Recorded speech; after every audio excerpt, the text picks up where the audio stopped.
I remember exactly when it happened. It was March 15th, 2022 at 10:20 a.m. I pulled out my phone and I sent a message to my mom. I really think I need to see someone about my mental health. I really need you to help me. I feel like I'm having an anxiety attack and I'm about to break down. At that moment, I was sitting in my homeroom class. I was working on a portfolio project that I needed to complete in order to graduate. The assignment was simple. We needed to put together a portfolio piece of all the projects that we did throughout our years in school and also map out a 5-year plan for what we wanted to do after graduation. But here's the thing. How was I, an 18-year-old kid, supposed to figure that out? I couldn't even decide on what I wanted to do that day, let alone 5 years into the future. I didn't know what kind of job or career I wanted to go down, and I definitely wasn't going to college. I had a 1.8 GPA in high school, so that wasn't even an option for me. And the more that I thought about this, the more the pressure had built up. I just couldn't get a single word down on this project. And I just sat there in this endless loop of worrying about my grades, worrying about the teacher hovering around the room, worried about my future, worrying about my family, and just a million other things that were going on in my life at that time. My legs started shaking first. Then it was both legs, and then it was my hands, and then it was my entire body. My heart was pounding, and my chest felt like it was caving in on itself. I was having an anxiety attack, but I couldn't break down, not here, not in front of everybody in class. But I also knew I couldn't keep this inside any longer, so I sent that message to my mom. Finally, class ended. After what felt like hours of sitting there just stuck in my own head, it was over. I thought about just going home, skipping the rest of the day, but I couldn't decide fast enough, so I found myself just walking to my next period. Math. Math was my worst subject, and I didn't know how I was going to get through it. But for a few minutes, I convinced myself that I was fine. I thought maybe the worst was over, but I was wrong. It started spiraling again, but even harder this time. My chest got tighter. The room started blurring out, but not just because I couldn't focus, but because I was tearing up. Tears were streaming down my face and snot was coming out of my nose. And I was still shaking, although I was trying my best to hide it. So I put my hoodie over my head, hoping that no one would see me. I just could not let anybody see me like that. Crying in class, I already gotten bad looks from people. People thought that I was like the quiet kid. I had literally been called the quiet kid at some points. I was in a new school, I didn't really know people. It wouldn't have been good. It would have been like negative 1 million aura. I thought about just asking to go to the nurse, but I knew that my teacher would ask why, and if she asked why, then I would have probably broke down in front of everybody, and I just knew that that wasn't the way that I was gonna get out of this situation. Because when you're upset and then someone asks you what's wrong, it's over. I just sat there trembling, just trying to hold it all together. My friend started to notice that something was off with me, but he stayed quiet. He knew that I probably wouldn't want him to draw attention to me. I remember I just kept on glancing at him, hoping that there was something that he could do to help, but I knew and he knew that there was nothing he could do to help me. I felt so hopeless, so trapped. The minutes felt like hours, and it was even worse because it wasn't just like a 45-minute period. It was like an hour-and-a-half block period. Finally, class had ended after what felt like an eternity, and I was the first one out the door for sure. This time, though, I headed straight for the nurse's office. I had never actually been there before, so I had to go by the main office first to ask where it was. When I finally got there, the nurse was standing at the door, and she said to me, "Do you have a pass?" A pass? In the middle of an anxiety attack? And she's asking me for a pass. So I just shook my head and I said, "No." And she looked at me and she said, "You can't be here without a pass. Go back to class and get one." That was it. That was my last straw. I broke. I burst into tears and I ran out of the office. I didn't even know where I was going. I just ran until I couldn't run anymore. I went down a random hallway. I remember I leaned up against a locker, just sobbing. I wanted to be anywhere but where I was. Anywhere but inside of my own head, inside of my own skin. That day was the first of many panic attacks that I would have between the ages of like 18 to 19.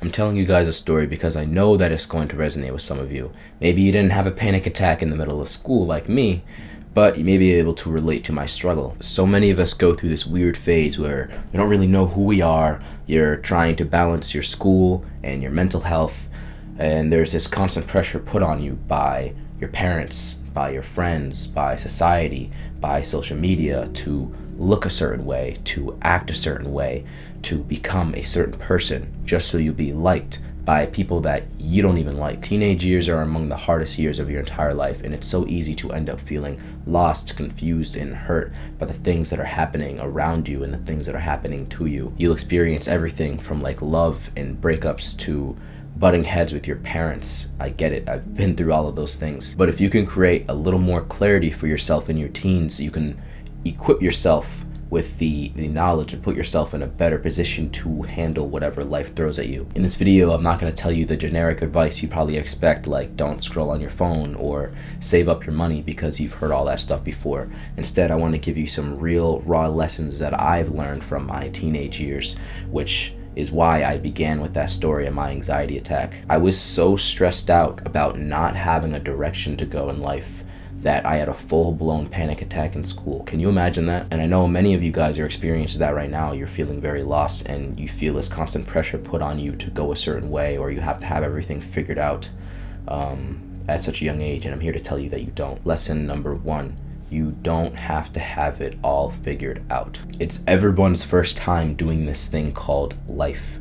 So nobody has it all figured out. Even people way older than us are just figuring it out as they go. I know. I've spoken to a bunch of other creators and people that I look up to, and they're just figuring it out as things go as well. You think everyone around you has their life together, but that's because you're only seeing what they want you to see, whether that be in social media or whatever they tell you or the way that they carry themselves. You have to remember that nobody is posting their failures. So don't let the internet rush you, and don't let people in your life rush you either. And that leads me into my next point. Live as if your parents are dead. I know that might sound really vulgar and strange for me to say, but just hear me out.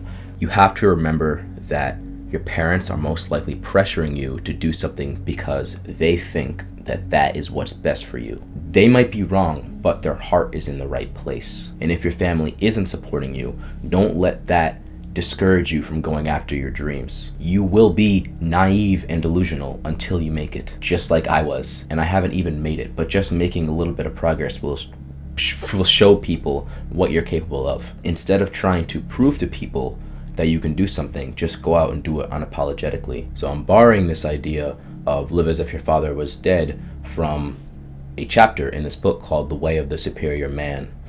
And while this chapter is directed at the relationship between a man and his father, I think that is relevant for both men and women in their relationships with both parents. It's this idea that clinging to your parents' expectations will limit your potential, and it burdens you with this feeling of fear and the possibility of disappointing them. In order to be a free man or woman, you must love your parents while allowing yourself to be free from their criticism and their expectation of you. Like we just talked about, their heart is in the right place, but that doesn't mean that they know what's right for you. Especially in this really fast changing world. Everything's changing so quickly that things just aren't the way that they used to be. So parents don't really know what it's like to live as a young person in today's society. They really just don't. Not saying that it's easier or worse or anything like that. It's just different. So you must prioritize your own purpose and go down the path that you set for yourself. Otherwise, you'll live a life of regret for no reason at all. You know what the number one regret of the dying is? I wish that I had lived a life that was true to myself and not one that others expected of me. That is really sad. Whenever I think about that, it just makes me upset, because so many people live lives of quiet desperation for following their dreams, their true calling in life, but they ignore that because of the expectations of other people and the expectations of society. Don't be that person. Don't let that be your story and have that be your dying regret. Go down the path that you want to, because you only get one chance at this thing called life, right? It's like that mediocre Instagram post advice, right? But it's true. Don't just waste your life away doing things that you don't want to do.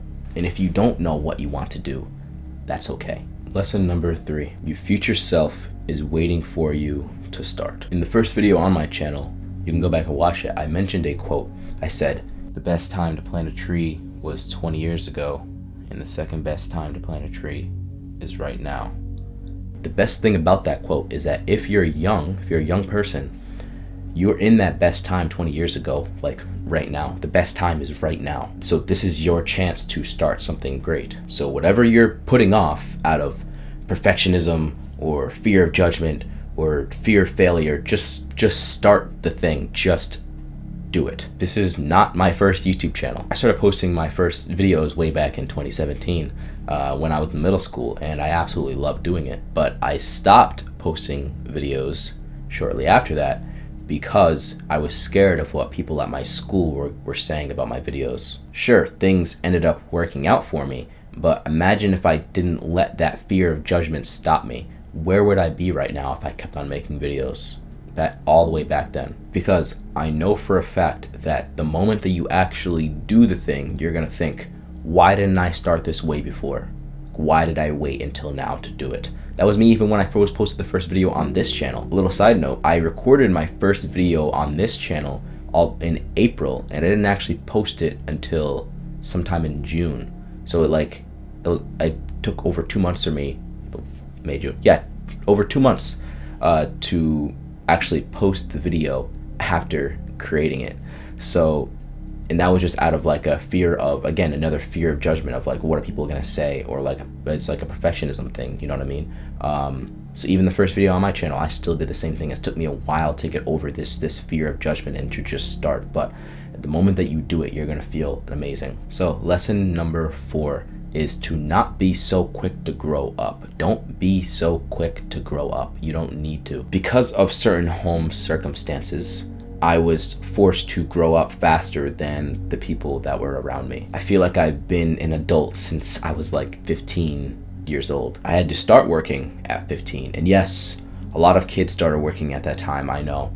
But this wasn't just to make some extra cash on the side to throw on V-Bucks. I actually needed this job in order to like just survive, just to pay for things. And a lot of the time I also didn't want to go home. So between home, work, and school, work was just my favorite place to be. I didn't really have friends in school either, but I did have friends at work.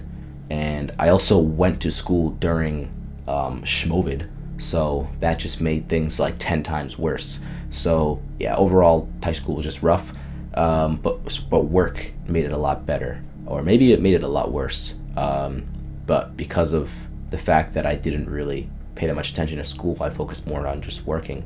My grades suffered as well. But looking back, I wish I had more of an opportunity to enjoy my high school years. I wish that I had gotten to play more sports, and I wish that I had more pictures and videos to have as memories. I don't really have very many memories of my high school experience, and it's not the end of the world, but it just would be nice to have, and it would be very helpful for like, you know, videos like this. Like I have a few things here and there, but I don't have as much as I'd really like. Like I think of somebody like Jack Pigot. Is that how you say his name?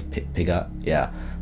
Like that dude has just like endless videos and pictures of him like throughout his whole entire life. I wish I had that, you know what I mean? But yeah, it would be very nice to have those things to kind of look back on. I didn't even get to get a yearbook in my graduating year because I couldn't afford to pay for it. I couldn't afford to pay the $50 for the yearbook. It was either between that or getting a cap and gown. So I had to pay for the cap and gown in order to graduate, in order to cross the stage. And I don't mean to make this into any kind of like sob story. I'm grateful for everything that I went through, and I'm grateful for everything that I have and that I did have. But my point is that if you have the opportunity to enjoy your life without constantly stressing about things that teenagers shouldn't stress about, then savor it. Don't be so quick to grow up, because this adulting thing kind of sucks. I'm not even gonna lie. This sucks. I got all these bills now. I gotta pay for everything. You know, I gotta like figure out like what I'm doing. I can't have the excuse of like, oh, I'm in school. It's pretty rough. You know, it's nice. There's some perks to it. You have freedom, but it's rough. And again, I'm not saying that you should just act like a kid and take no responsibility for yourself.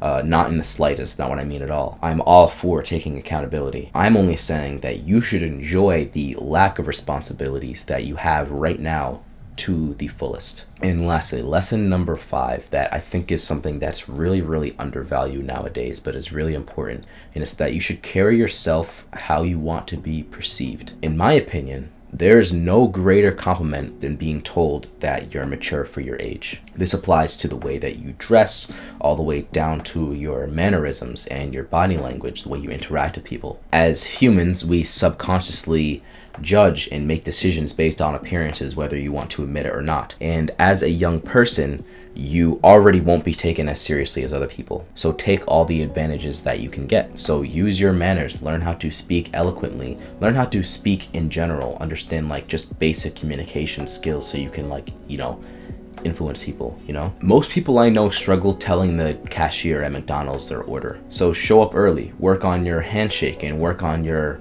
eye contact. All these things turn into social skills that would get you a lot of opportunities even as a young person. Because like the way that you carry yourself, even when you're not interacting with somebody, just the way that you look from the outside, if you look more inviting as a person, you look like an interesting, a more inviting, a more put together person, that brings more opportunities to you. When I'm just out in public, people just for some reason, they like to acknowledge me and just talk to me. They like to come up to me and just like ask me what I'm doing, like if I'm just sitting down somewhere, they ask me what I'm doing, what am I up to, like it's like, what do you do for work? Like people just ask that.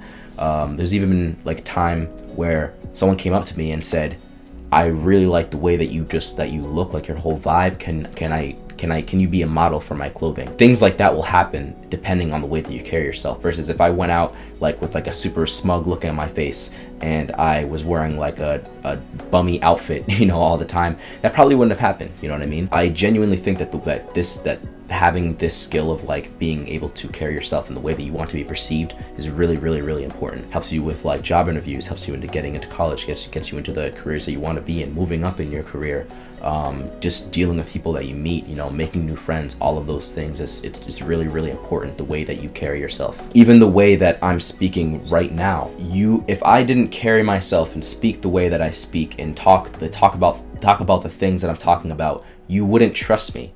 Right? You wouldn't trust me long enough to be at this point in the video. You know what I'm trying to say? So there's a certain way that you can utilize this to your advantage, online and offline. Just a little note to really bring this point home. I'm not supposed to be here right now. I literally failed my classes all throughout high school. All 4 years I failed multiple classes. The only reason I got through was because I was just close with all of my teachers and I never gave them any issues. You can't be a bad student and a bad kid. You have to pick one struggle. So just because of the fact that I was close with my teachers, not even close, but just not a bad student and was just kind to them, that was enough for them to kind of like, just kind of help me out and kind of get me through when I was like struggling, like literally like bump up my grades. I mean that literally. I was supposed to fail all 4 years. I originally wanted to make this video a sort of like a story time that kind of just explained my entire teenage life. But after the feedback you guys gave me over on my Instagram and over in the YouTube community posts, I figured that it would be much more helpful to focus on these sorts of issues that I know so many of us go through. That feeling of being a lost young teen trying to make their way in the world, whether a teen or not. Maybe you're older, maybe you're watching this and you're like 20 to 25, you know what I mean? Maybe you're even older than that, and anybody can feel lost at any stage. It's important to know that you don't have to have it all figured out. And if you can be okay with that, then I think that gives you so much clarity, it gives you so much power. Maybe some other time we'll talk more about my stories, but until then, I hope that this video was helpful. If you like this video, then please actually hit that like button, because when you hit the like button, the algorithm gods bless me by putting me in front of other people in their home pages, allowing me to invade their life. So help me help more people by liking the video. I really appreciate it. If you're at the end of the video, that means that you probably really like hearing my ideas, or you really like hearing my sexy voice. So you should consider subscribing and also following me over on Instagram and Twitter. Please help me out over there. My numbers over there are seriously pathetic. The one thing about YouTube that kind of sucks is that you can't really reach out to other creators on here. So when I reach out to people on Instagram, they just like ignore me. So it'd really appreciate if you could help me out and give me followers on other platforms. I'm begging you, please. And lastly, you should subscribe to my email newsletter. It's not just the videos in written form anymore. Now I'm writing completely original content that I'm not posting anywhere else. So every week you'll get a short essay around an impactful idea to start your week strong, inspiring quotes that I come across, updates on my YouTube videos and other content that I create, exclusive discounts, updates, and first access to anything else that I just create. With all that said, I hope you have a great rest of your day or night if you're watching this in the middle of the night with nerd posture, and I'll see you in the next video. Peace.